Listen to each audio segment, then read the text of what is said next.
On a adoré ce livre, il a une, Merci il a une très belle presse, on a dû vous le dire, il a un côté un peu modianesque, il a un côté un peu péréquien comme ça, à pister un inconnu.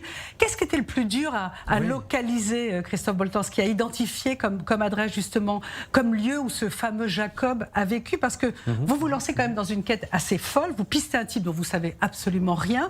Je pense que mes deux livres précédents ont un point commun avec celui-ci.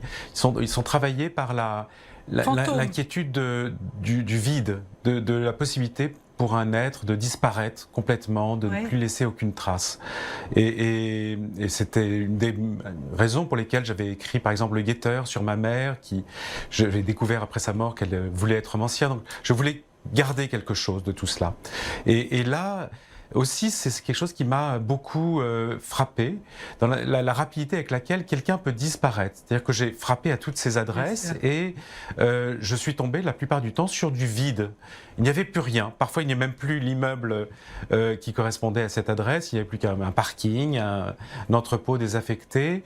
Parfois, il y avait encore un immeuble, mais personne ne se souvenait de lui, et pas même des gens qui l'avaient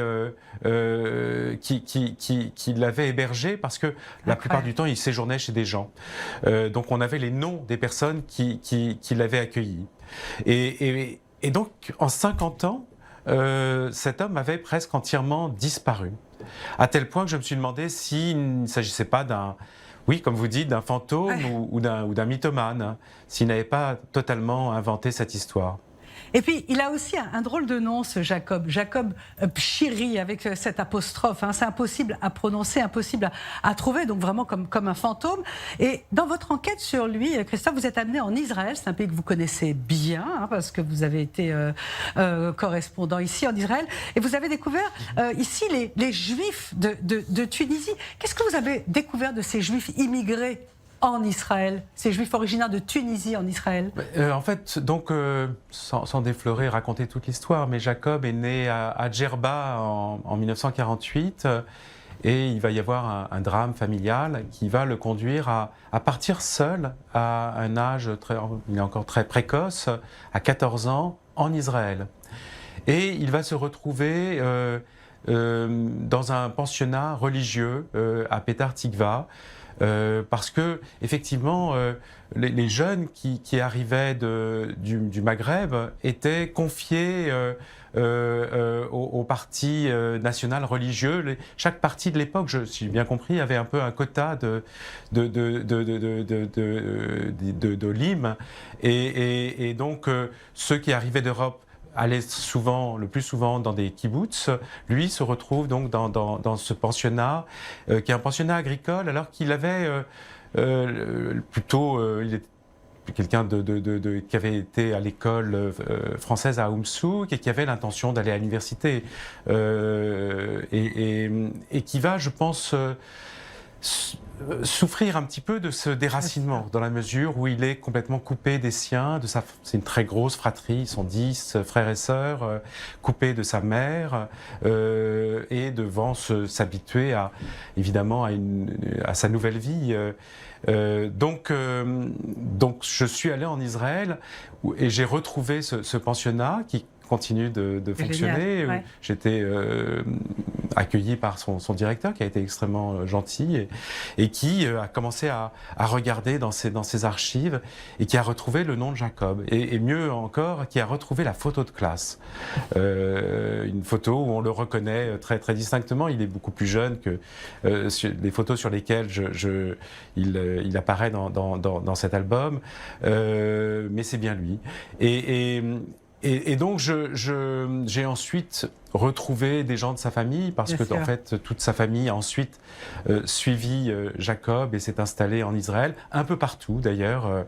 Et c'est ça d'ailleurs qui rend le livre hypnotique, parce que vous êtes comme un détective à chercher des traces de cet homme que vous connaissez absolument pas, que vous pistez un petit peu partout. Et d'ailleurs, donc parmi vos voyages, il y a un voyage en Tunisie. Alors autant Israël vous connaissiez parce que vous étiez correspondant pour Libération, autant la Tunisie vous connaissez bien aussi parce que vous avez été poignardé en 2015, parce que vous enquêtiez sur les atteintes aux droits de l'homme. Bref, qu'est-ce que vous avez découvert en Tunisie, Christophe Boltanski? Celle de 2005 ou celle que j'ai faite pour le livre? Non, l'enquête pour le livre. Pour Jacob, bien Écoutez, sûr. ça a été un moment assez magique. D'abord, je suis arrivé en novembre, c'était donc la pandémie, hein, donc j'ai dû me soumettre à une quarantaine.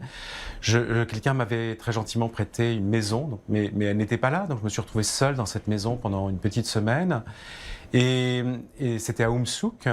Et je suis ensuite allé donc dans le quartier de naissance, parce que maintenant il s'agit d'un quartier, mais avant c'était un village de naissance de Jacob, qui est le Ara Kebira.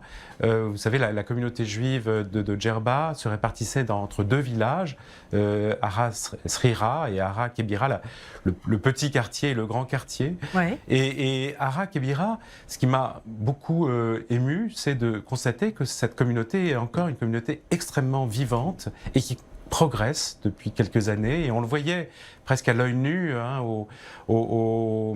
à la fois aux étages qui se construisaient, aux mains sur les façades pour souhaiter une bonne chance à une naissance ou à un mariage, et j'ai pu donc rencontrer à la fois un cousin de Jacob qui habite toujours à Djerba, mais aussi beaucoup de gens qui avaient connu les Pchiri.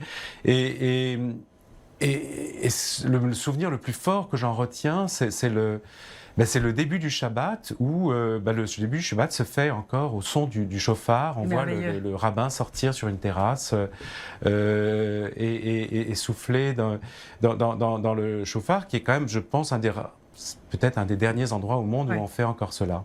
C'est merveilleux. Christophe Boltanski, on l'a dit, vous avez eu le prix féminin pour la cache en 2015, qui parlait de votre famille cachée pendant la Shoah. Le guetteur, je pense, méritait tout autant. Hein, c'était sur votre mère et en état de quasi-clochardisation. Avec les vies de Jacob, c'est encore une fois pour vous une façon de tourner autour de votre famille, autour de vos questions d'identité, notamment juive. Vous avez une façon de tourner autour de vos origines, de votre filiation. C'est étonnant parce que Jacob, vous ne le connaissez pas quand même. Donc ça n'a rien à voir avec votre famille. Et pourtant, vous êtes dans votre famille. Je pense que vous savez, c'est Flaubert, sans penser, la comparaison est un peu prétentieuse, hein, mais disait Madame Bovary, c'est moi. Hein, donc un écrivain, je pense quel qu'il soit, même quand il écrit sur d'autres, il écrit aussi sur lui-même. Hein.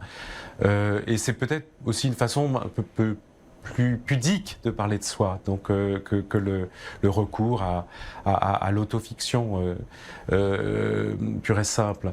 Mais d'autre part, il y a quelque chose, je pense, qui fait que si je me suis attaché à Jacob, c'est qu'il y avait dans cet album, dans ces photos, dans ce visage, quelque chose qui m'interpellait et qui me semblait étrangement familier. Peut-être parce qu'il est juif. Pourtant, je n'avais aucune Comment ?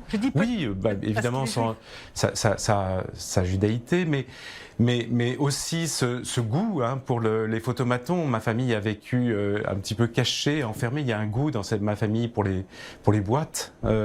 Il y avait aussi ce travail photographique qui rappelait le travail de mon oncle, qui est un plasticien, qui est mort cet été et qui a beaucoup utilisé des photos d'anonymes. Il y avait beaucoup de choses qui me semblaient très proches de ma propre histoire. Et plus j'avançais dans ma quête, et plus je trouvais des résonances supplémentaires. Et voilà, c'est très, très troublant, hein, bien sûr. Mais je pense que quand on choisit une histoire, en fait, cette histoire, le plus souvent, vous choisit. Et elle vous happe, elle vous attire, et vous vous sentez dans la situation où vous devez l'écrire. Et assez rapidement, j'ai eu, vous savez, le grand romancier Isaac Bashevis Singer disait, pour écrire un roman, il faut que 3 conditions soient réunies. La première, qu'il y ait une histoire, avec un début, un milieu, une fin, une mise en intrigue. La deuxième, il faut que l'on ait envie d'écrire cette histoire, profondément envie de l'écrire. Et la troisième, il faut qu'on ait le sentiment, à tort ou à raison, d'être le seul à pouvoir la raconter. Et j'ai eu étrangement ce sentiment qu'il fallait que je raconte cette histoire, que si je ne la racontais pas, peut-être que personne d'autre ne la raconterait. Allez, on va terminer cet entretien. Christophe Boltanski, est-ce que vous vous êtes demandé ce que vous alliez faire de ce personnage? Parce que vous découvrez qu'il lui est arrivé des choses, c'est d'ailleurs tout le livre, hein, et c'est pour ça que c'est vraiment bien, c'est une enquête très très douce, mais comment vous avez fini? Comment vous finissez avec un personnage comme Jacob Pchiri? Parce que finalement, ce personnage-là, c'est sans fin. Vous êtes... c'est une bonne question. Je pense que d'abord, j'ai tendance à penser que n'importe qui est un personnage. Nous sommes, vous savez, dans le film de François Truffaut, Baiser volé, Delphine Seyrig dit à Antoine Doinel que vous êtes extraordinaire et que nous sommes tous extraordinaires. Et je pense que chaque être humain est un microcosme, c'est un monde. Vous rentrez dedans et vous avez un roman. Bien sûr, il y a peut-être des personnages qui sont plus romanesques que d'autres, mais c'est ça qui m'intéresse aussi. C'était de redonner vie à ce personnage, à cet inconnu, enfin du moins qui était inconnu pour moi, et de lui redonner du volume et effectivement d'en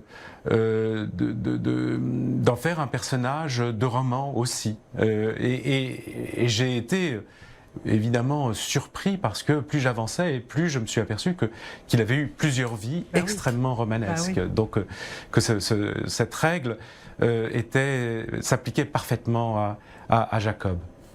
Eh ben, merci beaucoup Christophe Boltanski pour ces vies de Jacob aux éditions Stock. On ne conseille que trop d'ailleurs La Cache, Le Guetteur, bref tous vos livres. Là, je trouve que vous mettez à nouveau une bougie sur la mémoire de quelqu'un. Je trouve que c'est un geste éminemment littéraire, éminemment juif. Voilà. Merci beaucoup à vous. Non, merci à vous et à très bientôt.